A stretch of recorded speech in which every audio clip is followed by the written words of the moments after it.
to convert this garbage into sound money gold and physical silver in your possession are getting into position to weather this great collapse and transition.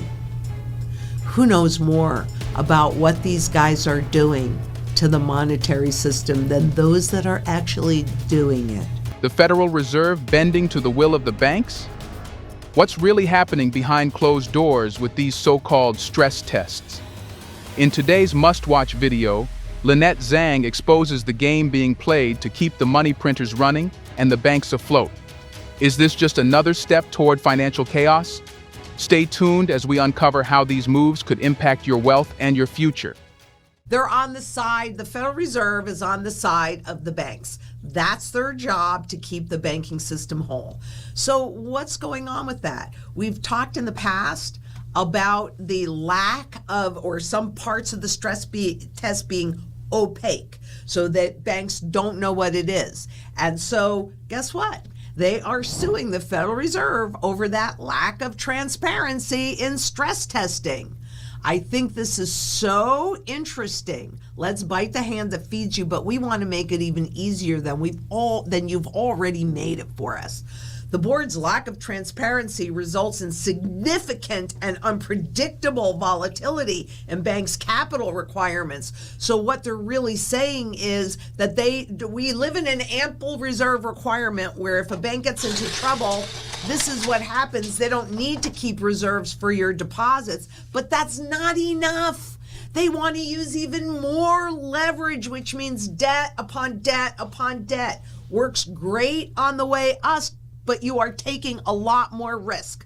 And when that risk goes the other way, who's the one that loses? So they want to have more access. They want to know exactly what all those tests are so that they can make sure that they finagle things to stay within the guidelines. Since the 2008 financial crisis, banks have faced a litany of new capital requirements and tests. Don't worry, all of those requirements, well, they've been doing deregulation for a while now, but that'll speed up in the new administration, as well as their need to carry, more reserves. At any rate, the bank executives such as JP Morgan Chase Chief Executive Jamie Dimon and Bank of America Chief Executive Brian Moynihan have said for years that the rules go too far and create new systemic risks by pushing financial activity outside of banks into less transparent markets. And what they're really referring to here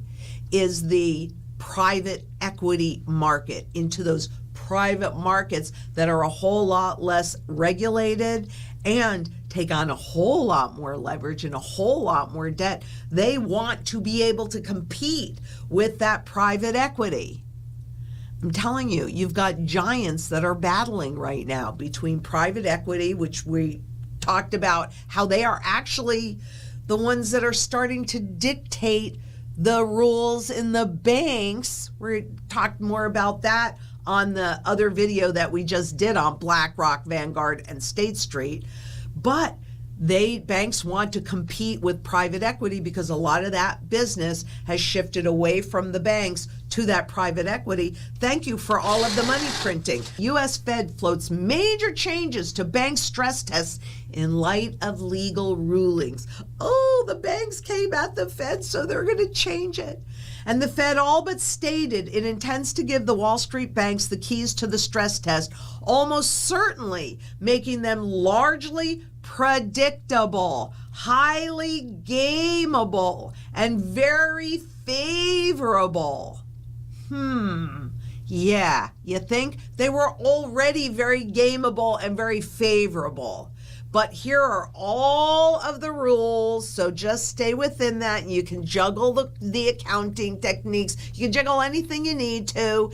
It's okay to take on more risk. We're giving you the keys to the kingdom. All right.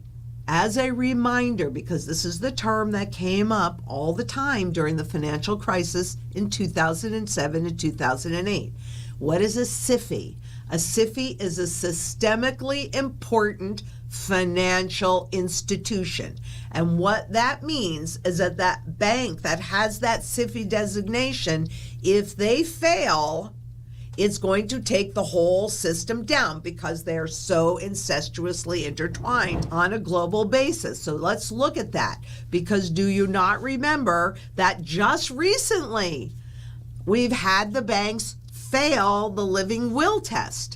And by the way, that wasn't the first time that they failed. This is from 2016. 5 big U.S. banks, including JP Morgan Chase and Bank of America, have been warned by regulators to reform or face harsh sanctions after their plans to show how they could be unwound during the next financial crisis. They're not credible plans. Did they face any very harsh sanctions? No, they did not. And here we are, June 21st, 2024. That's not that long ago. The Fed and the FDIC find weaknesses in 8 SIFIs.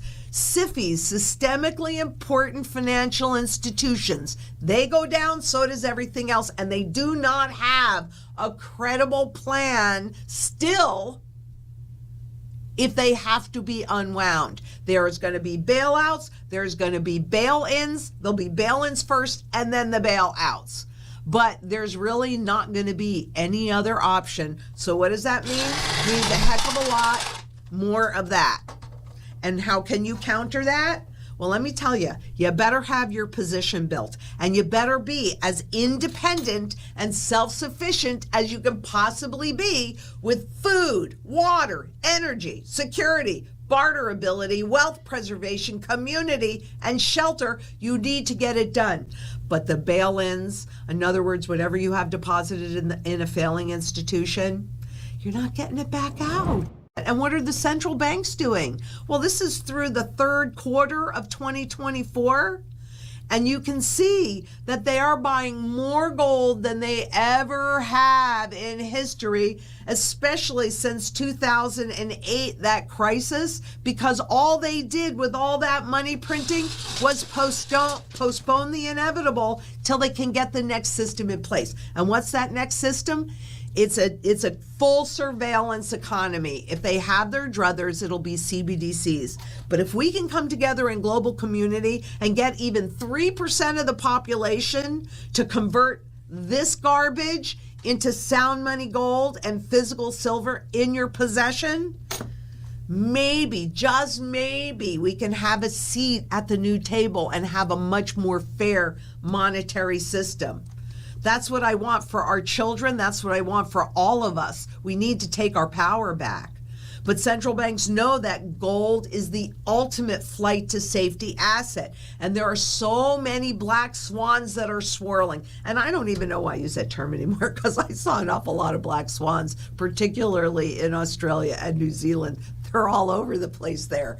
So, and a black swan event is supposed to be a shocker, so it's not a shocker for me anymore. But I do want you to realize that what we can see coming is not going to be an unexpected event. And central banks are getting into position to weather this great collapse and transition.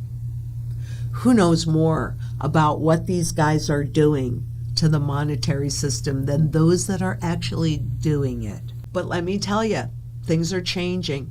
You need to change along with them and protect your wealth and your children's future, your future, our future. I absolutely know that together we can make a positive difference for a lot of people.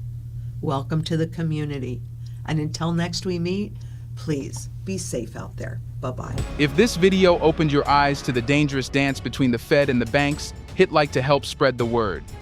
Make sure to subscribe and tap the bell icon so you're the first to know when Lynette breaks down the next big move in the financial system. Remember, knowledge is your best defense. Stay informed, stay prepared, and take control of your financial destiny.